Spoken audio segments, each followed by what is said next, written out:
Bonsoir à tous, voici l'essentiel de l'actualité de ce jeudi 21 mai 2026. Tout de suite le titre. Privilégier des solutions durables et coordonnées face à la persistance de crises humanitaires et sécuritaires dans l'Est de la République démocratique du Congo, le gouvernement a débuté ce jeudi à Kinshasa un dialogue stratégique du groupe de concertation Nexus Humanitaire Développement Paix.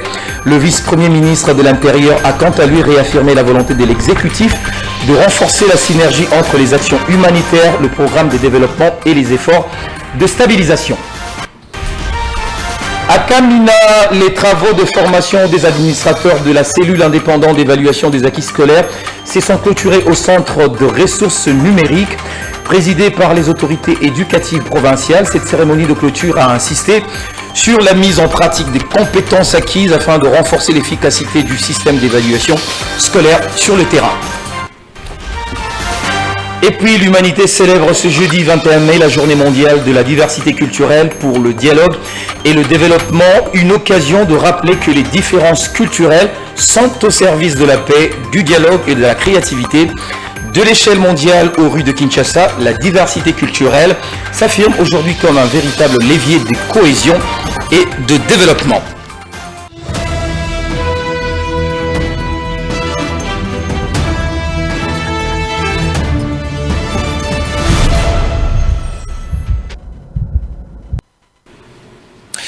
Si vous êtes à Kinshasa, si vous êtes à l'étranger, nous sommes à Kinshasa, bienvenue à tous.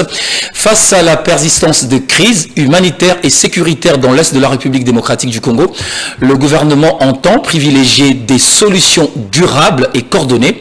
À l'ouverture ce jeudi à Kinshasa du dialogue stratégique du groupe de concertation Nexus Humanitaire Développement Paix, le vice-premier ministre de l'Intérieur, Jacquemain Chabani, a réaffirmé la volonté du gouvernement de renforcer la synergie entre les actions humanitaires, les programmes de développement et les efforts de stabilisation. Regardez. Le gouvernement congolais réaffirme sa volonté d'apporter des réponses durables aux crises humanitaires et sécuritaires que secoue l'Est du pays.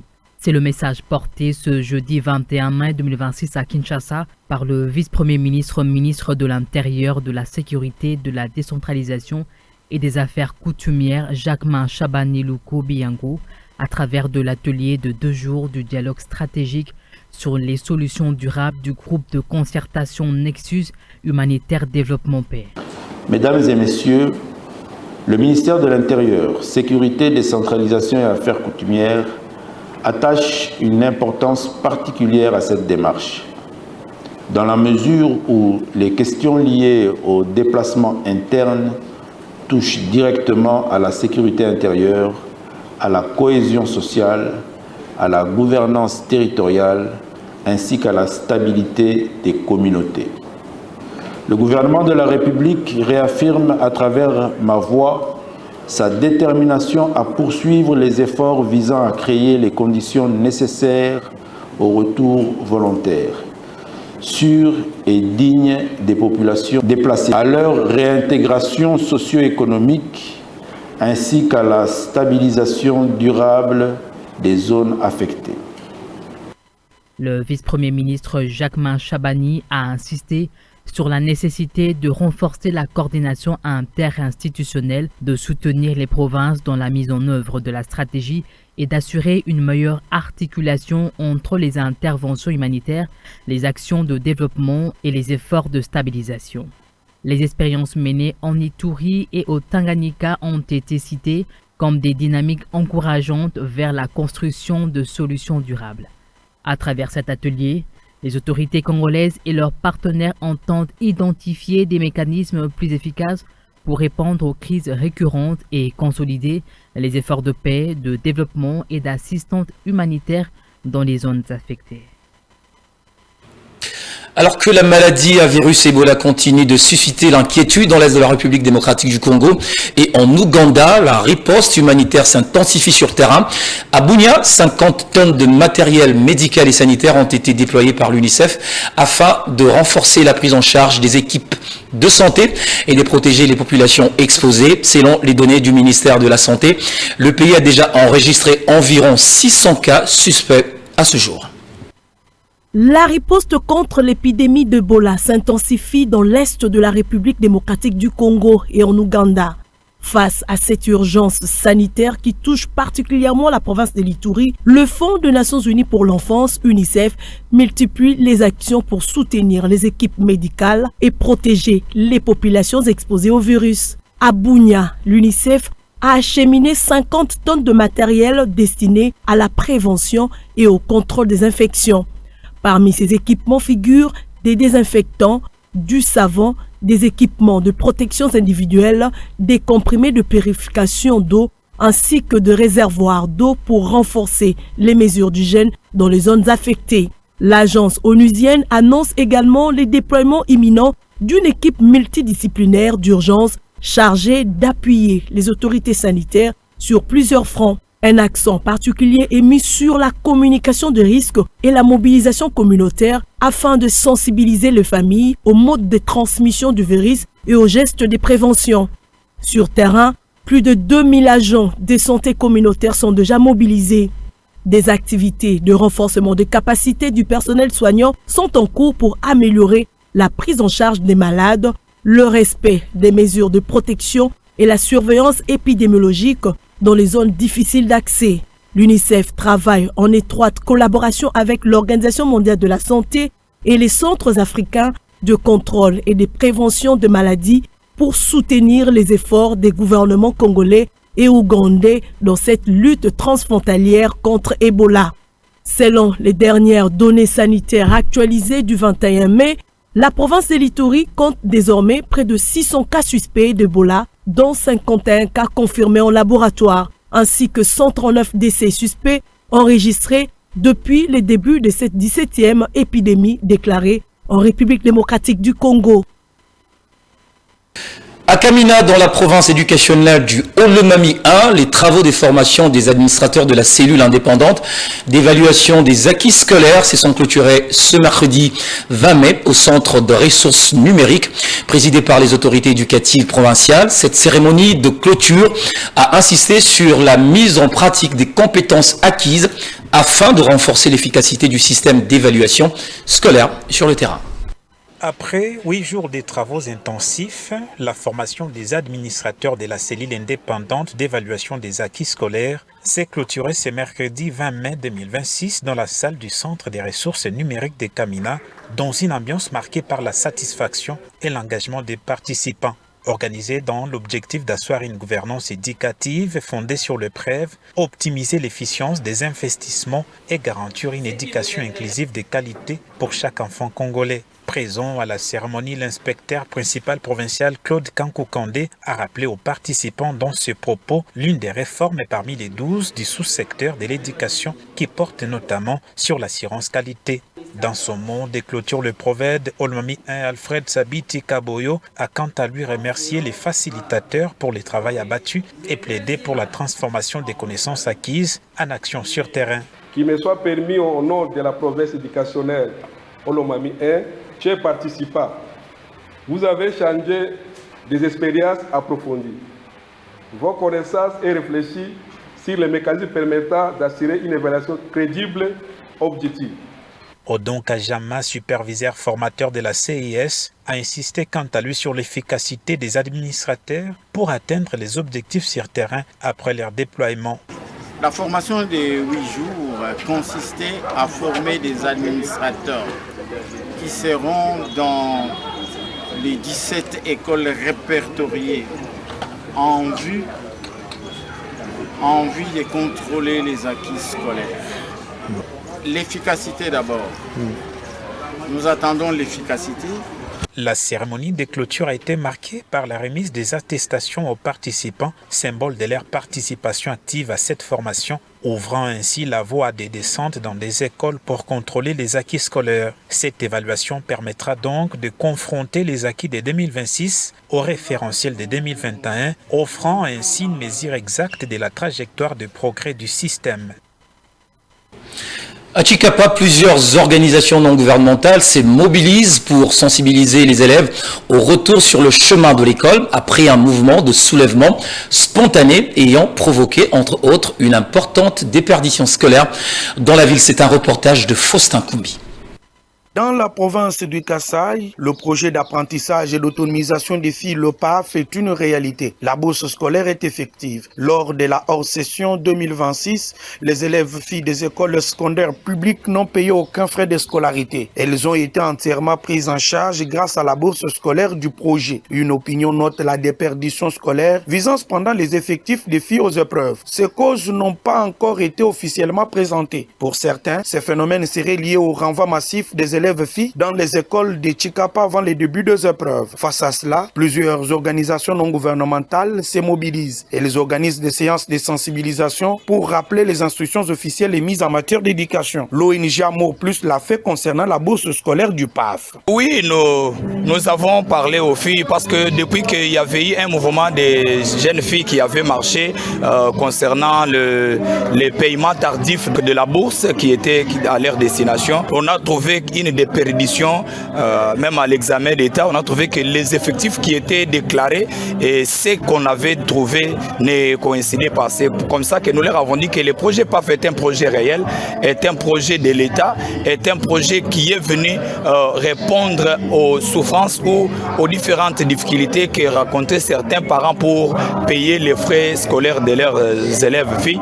Le projet PAF est une initiative du gouvernement de la République démocratique du Congo, mise en œuvre par le ministère de l'Éducation nationale et Nouvelle Citoyenneté avec financement de la Banque mondiale. Les paiements des frais de scolarité aux écoles concernées a déjà commencé. Réputé pour la qualité de l'enseignement qu'il dispense, l'Institut Matunga David fait pourtant face à une crise majeure. L'établissement connaît aujourd'hui des sérieuses difficultés qui compromettent les conditions d'apprentissage des élèves. La direction de l'école lance donc un appel pressant aux autorités du ministère de l'Éducation, face notamment au manque criant des bancs, pupitres et des matériels didactiques des bases qui paralysent le bon fonctionnement de l'institution. À l'Institut Matunga David, l'amour des études se heurte chaque matin à la dure réalité du terrain. Cet alma mater qui a vu défiler des générations de brillants élèves est aujourd'hui à bout de souffle. Dans les salles de classe, les décors et le même partout, des infrastructures vieillissantes et un manque cruel de mobilier de base. Jacqueline Daillé, préfet des études de l'Institut Matunga David, lance un cri d'alarme aux personnes de bonne foi de leur venir en aide. Une grande difficulté, nous sommes dans un monde là où l'État doit nous secourir avec les bancs. Nous avons un problème de bancs. C'est ça la grande difficulté qui nous casse la tête. Ici, les parents ont des difficultés pour payer les frais scolaires. Mais comme c'est des mondes où nous avions plus vécu, nous sommes en train de maîtriser la situation avec des moyens de bord. Nous allons toujours tout faire pour que l'enseignement soit bien donné. Pour les autorités scolaires, il y a urgence administrative et humanitaire. À quelques mois de la fin de l'année, le regard est déjà tourné vers l'avenir. L'objectif de ce signal d'alarme envoyé au ministère de l'Éducation nationale est clair: obtenir une intervention rapide afin de doter l'établissement des équipements indispensables pour préparer au mieux la rentrée scolaire 2026-2027. En mission officielle à Tunis, maître Irène Essambo a échangé mercredi 20 mai avec Riyad Chaoued, ministre tunisien de l'Emploi et de la formation professionnelle. Les politiques de l'employabilité des personnes vivant avec handicap ainsi que les mécanismes d'insertion professionnelle ont été au cœur de discussions entre les deux personnalités. La coopération entre la RDC et la Tunisie dans le secteur du handicap se consolide davantage.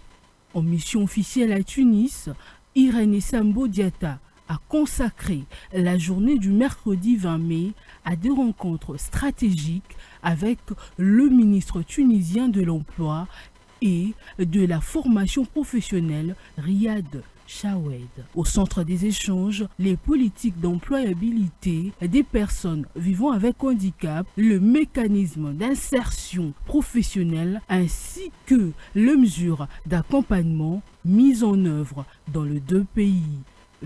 La ministre déléguée en charge des PVH APV a aussi visité plusieurs structures inclusives tunisiennes, notamment le complexe socio-éducatif des enfants atteints de troubles du spectre de l'autisme et les centres internationaux de promotion des personnes handicapées de Gamma.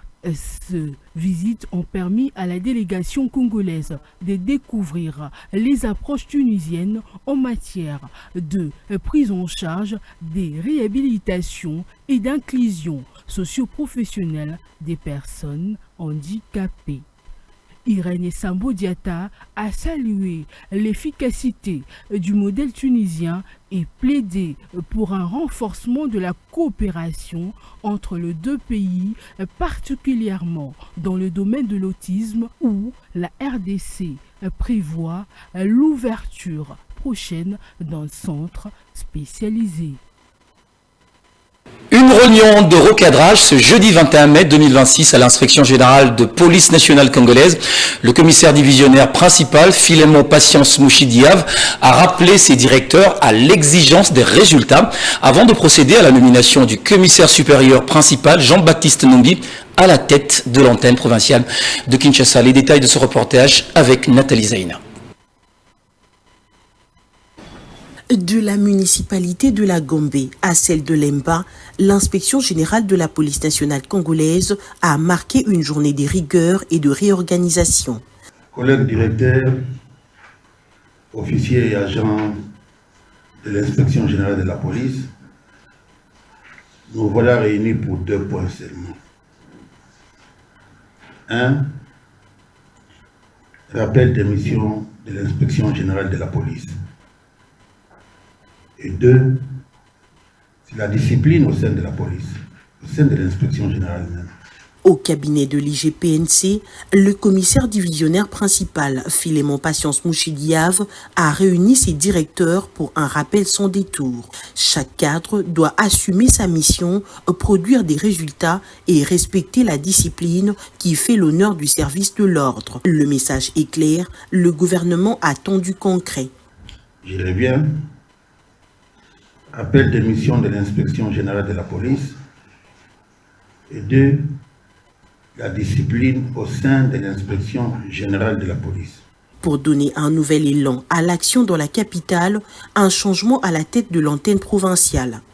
Le commissaire supérieur principal, Jean-Baptiste Numbi, prend les commandes. La passation ne s'est pas faite au cabinet. Direction le camp Mobutu dans la municipalité de Lemba où le commissaire divisionnaire Elias Chibangu, inspecteur général adjoint chargé de l'appui et de la gestion, l'a installé dans ses fonctions. Voici donc le nouvel homme pour l'antenne de Kinshasa. Face à lui, une consigne précise, mobiliser toutes les batteries, travailler en étroite synergie avec le commissariat provincial de Kinshasa pour que l'inspection générale de la PNC fasse sentir son poids dans l'application de la loi et le respect de règles au sein de la police ville de Kinshasa. Savez-vous que l'allaitement maternel constitue un pilier essentiel pour la santé et le développement du nourrisson? Aliment naturel, complet, riche en anticorps, le lait maternel protège le bébé contre de nombreuses maladies tout en renforçant le lien affectif entre la mère et l'enfant. Des bienfaits mis en lumière par la directrice adjointe du programme national de nutrition rencontrée par nos reporters pour vous. Bien plus qu'un simple aliment, le lait maternel est essentiel à la vie du nourrisson. Premier cadeau d'une mère à son enfant, il joue un rôle primordial dans la croissance, la santé et le développement de celui-ci. Béatrice Kalenga, directrice adjointe au programme national de nutrition Pronanut en sigle, le recommande vivement à toutes les femmes juste après l'accouchement. Comme premier vaccin que l'enfant est en train de recevoir après juste sa naissance, ça apporte tous les éléments nutritifs que l'enfant peut en bénéficier. Ça facilite aussi le développement du cerveau et ça permet d'augmenter la coefficience intellectuelle pendant les 6 premiers mois, c'est vraiment l'aliment idéal qu'une mère peut donner à son enfant. Ça permet aussi de renforcer les liens affectifs. Et ça permet aussi de renforcer le système immunitaire. L'avantage que la mère bénéficie, c'est l'expulsion rapide du placenta. Malgré ces avantages, certaines femmes restent tout de même sceptiques à cause des stéréotypes et conceptions erronées de cet aliment de base pour les nourrissons, leur inculqué par la société. Mais pendant la tétée, ça demande accompagnement. Si on n'accompagne pas la mère va voir c'est comme un autre travail de ce qu'elle fait de plus à la maison. Beaucoup de femmes, après avoir accouché, elles ont aussi tendance à développer certaines réactions parce qu'elles pensent que je viens d'accoucher, mon corps a changé, pourquoi ça? Et si tout ne prévient pas, elle va se poser beaucoup de questions. En cette période où la santé infantile reste un défi majeur dans plusieurs pays africains, la promotion du lait maternel demeure une priorité de santé publique. Le lait maternel, naturel, économique et vital, un véritable bouclier pour bien commencer la vie pour l'enfant. Ce 21 mai, l'humanité célèbre la journée mondiale de la diversité culturelle pour le dialogue et le développement, une occasion de rappeler que les différences culturelles constituent non pas un obstacle, mais une richesse au service de la paix, du dialogue, de la créativité. De l'échelle mondiale aux rues de Kinshasa, la diversité culturelle s'affirme aujourd'hui comme un véritable levier de cohésion et de développement. Célébrée chaque année depuis 2002, après sa proclamation par l'Organisation des Nations Unies, cette journée portée par l'UNESCO met en lumière le rôle du dialogue interculturel dans la construction de sociétés durables. Et le constat est sans appel, 89% des conflits mondiaux éclatent dans des pays où le dialogue interculturel est faible. Renforcer l'échange entre cultures n'est donc pas un luxe, c'est une condition de la paix. Au-delà du politique, la culture est un moteur économique concret. Le secteur culturel et créatif pèse plus de 48 millions d'emplois dans le monde, dont près de la moitié occupés par des femmes. Il représente 6,2% de l'emploi mondial et 3,1% du PIB global et reste le premier pourvoyeur d'opportunités pour le moins des 30 ans. Pourtant, il peine encore à obtenir la place qu'il mérite dans les politiques publiques. L'UNESCO le répète, la diversité culturelle est un patrimoine commun de l'humanité au même titre que la biodiversité. Dans un monde marqué par l'incertitude, elle devient alors un rempart contre l'uniformisation et un catalyseur d'innovation. La République démocratique du Congo incarne cette diversité à l'état brut. Deuxième plus grand pays d'Afrique, elle abrite plus de 200 groupes ethniques porteurs de langues et de traditions uniques. Les estimations vont jusqu'à 250 groupes regroupés en 8 familles linguistiques. On y parle environ 212 langues, dont 4 langues nationales, à savoir le Kikongo, le Lingala, le Chiluba et les Swahili. Cette pluralité se lie dans la musique, la danse, l'art et la gastronomie. La rumba congolaise, classée au patrimoine culturel immatériel de l'UNESCO, rayonne dans le monde entier aux côtés du soukous et du ndombolo. Après l'élection de Veron Monsengo Omba à la tête de la FECOFA, l'heure est désormais à l'action. Entre espoir, ambition et volonté de redonner ses lettres de noblesse au football national, les acteurs du ballon rond congolais saluent l'installation officielle du nouveau comité exécutif intervenu ce 21 mai à l'issue de la cérémonie de remise et reprise. Une nouvelle page s'ouvre ainsi pour le football congolais. L'élection de Veron Monsengo Omba à la tête de la Fédération congolaise de football association pour les 4 prochaines années est perçue comme une note de satisfaction, à en croire Guy Mafuta Kabongo, président de l'ACD Bumba, club évoluant en Ligue 2. Vous m'avez certainement suivi, j'avais voulu qu'il y ait un président qui soit déjà au fait des réalités du football, non seulement au niveau national, mais également au niveau international. Membre du nouveau comité exécutif de la FECOFA, Jeff Kapondo estime qu'ils ont l'obligation de fournir des efforts considérables afin d'atteindre les objectifs qu'ils se sont fixés. Au jour d'aujourd'hui, nous appartenons au COMEX. c'est une responsabilité, c'est une énorme responsabilité que nous avons acceptée et nous ferons un effort ensemble avec tout le monde pour que nous puissions relever l'image de notre football. Vidier Chimanga, président du football club Les Aigles du Congo, dit avoir hâte de voir l'empreinte que ce nouveau comité exécutif apportera dans les prochains jours. J'ose croire que maintenant, en quelques semaines, quelques mois, nous allons voir les premiers effets du changement Moussengo. Les sentiments du devoir accompli au terme de ce processus électoral s'est lisé sur le visage du président de la commission électorale de la FECOFA. Nous venons d'arachever le processus en organisant les élections au niveau du comité exécutif de la FECOFA et on a un comité élu. Désormais, la FECOFA a un comité élu et pour nous, c'est un motif de fierté.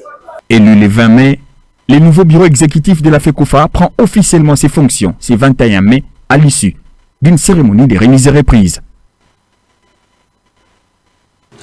Un invité sur ce plateau, David Louyeye, président de l'intersyndicale, il vient nous éclairer sur les réformes en cours au sein de l'administration urbaine de Kinshasa, alors que de nombreuses rumeurs et inquiétudes circulent parmi les agents. Président, bonsoir, bienvenue dans ce plateau. Bonsoir, alors, première question, il y a beaucoup de rumeurs de possibles licenciements au sein de la DGRK. Est-ce que vous pouvez rassurer les agents qui vous suivent à l'instant? Merci beaucoup. Je pense que par rapport à cette question, je crois qu'il n'y a pas longtemps que nous avions déjà eu à réagir pour dire que les réformes engagées au sein de cette administration fiscale ne vont pas plutôt affecter les emplois de ceux qui exercent déjà au sein de cette structure fiscale. Beaucoup plus par contre, cela va encore créer de nouveaux emplois à travers les deux régies qui seront créées. Donc les agents doivent... Pourquoi les agents manifestent-ils? Je crois qu'il doit y avoir une mémoire qui est en train de... Vous savez, dans chaque réforme, les gens ont toujours eu peur. Peut-être il y a de ceux-là qui sont dans des positions d'irrégularité, qui ne veulent pas les dire ouvertement, mais qui veulent peut-être utiliser l'attention pour ne pas dire les vérités en face par rapport à ce qui se passe au niveau de la DGRK. Alors, concrètement, quels sont les principaux objectifs de cette réforme? Est-ce que ça va changer la DGRK? Je crois que les réformes envisagées au sein de cette structure fiscale va apporter encore un plus parce que ça va moderniser l'appareil fiscal congolais, quinois plutôt. Alors, ça va aussi, vous savez, il y a plusieurs évaluations institutionnelles qui ont été menées au sein de cette structure qui est la DGRK, qui ont tellement révélé et des contraintes structurelles, notamment sur la mobilisation des recettes et aussi l'insuffisance des spécialisations des services. Alors c'est ce qui a causé beaucoup plus, qui a gangréné le fonctionnement de cette structure fiscale. Alors aujourd'hui, si le gouvernement, à travers son équipe prévoit à organiser cette réforme, je crois que nous n'avons pas peur. Nous sommes en train d'observer. Donc il y a une faible mobilisation. Il y a une très faible mobilisation des recettes et aussi il y a une discordance des chiffres. Comme vous le savez, nous sommes de l'administration publique. L'administration fiscale, telle que la DGRK, travaille ensemble avec les divisions urbaines. Mais malheureusement, il y a un problème de chiffres qui se pose. Lorsqu'on fait des considérations des chiffres, il y a une discordance qui n'arrive pas à donner son nom. Merci. Alors, dernière question. Comment vous, en tant qu'intersyndical, comptez-vous accompagner ce processus jusqu'à la fin? Alors, à notre niveau, nous sommes en train, pour rassurer les agents. Pour cette fois-ci, je crois que nous sommes partie prenante de l'atelier sur les travaux d'évaluation ou de validation des textes. Nous sommes encore dans l'observation, en train de voir ensemble ce qu'on doit faire pour l'intérêt de la ville province de Kinshasa, mais aussi pour l'intérêt de nos affiliés. Donc, nous pouvons demander aux gens de garder leur cadre. Merci beaucoup. Je rappelle que vous êtes président de l'intersyndicale. Merci d'avoir accepté de répondre à nos questions et à très bientôt sur nos plateaux. Merci beaucoup. Avant de finir ce journal, les détails relatifs aux obsèques de M. Kedi Grégoire, ancien cadre à l'ONATRA, viennent d'être rendus publics. Je vous en propose le contenu. Journal, merci de l'avoir suivi. Toute la rédaction vous donne rendez-vous pour une nouvelle édition de l'actualité. À très vite.